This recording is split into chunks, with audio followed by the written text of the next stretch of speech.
Police body cameras have benefited both the community and officers when it comes to transparency and a detailed record of officer-involved incidents. But are they being used with their intended purpose? On April 1st, Struthers police officers were involved in a high-speed chase. That chase ended when a Struthers officer fatally shot the suspect after reporting that the suspect held up a gun. But it was what was seen afterward, or what wasn't seen on police body camera footage, that's raised some questions. WKBN obtained the video and counted at least 18 times in which officers were seen covering their cameras or turning down the sound. We asked police a question that was asked to us. What's the point of having cameras if they can be covered up? That will be a complete violation of any policy that we have to block your camera or mute it without an articulable purpose. During the investigation directly following the incident, Youngstown police arrived on the scene to assist. One Youngstown officer was assigned to shadow each Struthers officer. This provided 2 points of view of police body cameras, one from YPD's camera and one from the Struthers camera. However, one of those cameras was covered. In the body camera video from YPD, you can see the Struthers police officer that carried out the shooting, whose name has not been released, zip up his jacket and cover up his body camera. Later, from his own body camera video, you can hear him tell another officer why he zipped it up. I'm not unzipping my jacket. I'm freezing. Struthers Police Chief Tim Roddy said he understands why the officer zipped up his jacket at that point and said the camera already served its intended purpose. I do want to point out that the original footage of the actual incident, everything was caught on the camera the way it should have been. But the emotions afterwards, that's when he pulled his zipper up. He was cold, and we wanted to keep them guys separate from each of our officers that were involved. But in the video view from the YPD camera, you can see that Struthers officer point to his camera and then signal to someone else in a zipping up motion. Then he proceeds to fist bump the officer next to him. Scene's already in control, and there's no urgency for anything else. As long as it's on, you could still get the audio. He wasn't going to be involved with any of the investigation. In the YPD footage, you can see the officer cover up his camera with his hand or with his arms more than a dozen times. Sergeant Jose Morales with the Youngstown Police Internal Affairs Department also had another explanation. They have a habit of putting their arms around their vest and resting their arms on the outer vest like this, because they really don't know what to do with their hands. They have stuff on their belt, they have things against their pockets. Still, Morales said covering a camera, even accidentally, is not permitted by his department. However, in a portion of the video, you can hear a man refer to the cameras rolling before the camera is then covered up. There's one thing that I discovered that makes this way easier. What's that? I can't say. There's no cameras. You know what I'm saying? What? So there's one fact that I've noticed that makes this way easier.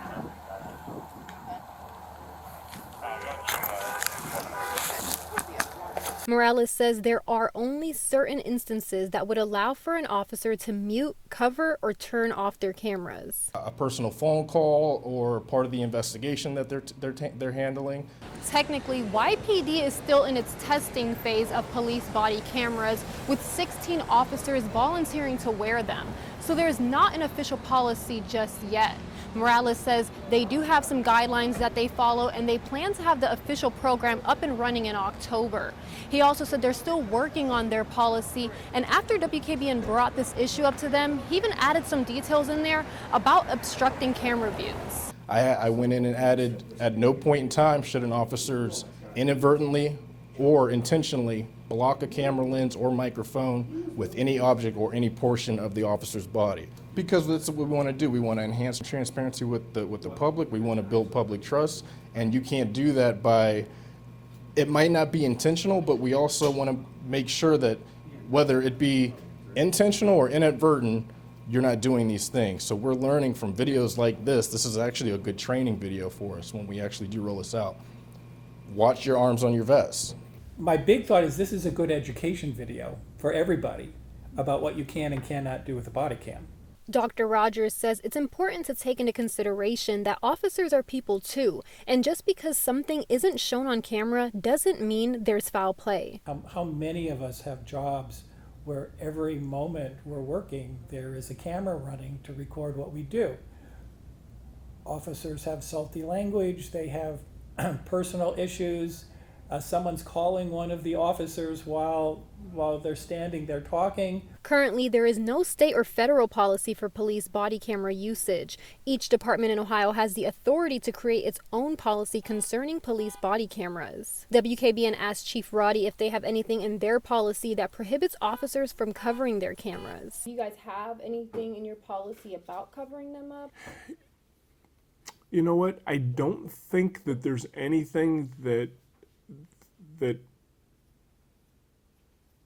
prohibits. Obviously, we don't want that to happen because they're here for a reason. But an extenuating circumstance like that, where it's cold, I'm sure I would hope that he just wasn't thinking, and because you could always move the camera elsewhere. It's hard to write a policy around every situation, which is why we talk about police officers having discretion on things. So the policy becomes this general framework around which everything is built, and you want to make the rules pretty clear about what they can and cannot do, but you also want to make sure that they have adequate guidance for when they can break out of that on their own description. As for the officer-involved shooting on April 1st, the investigation is still ongoing. Reporting Jennifer Rodriguez, WKBN 27 First News.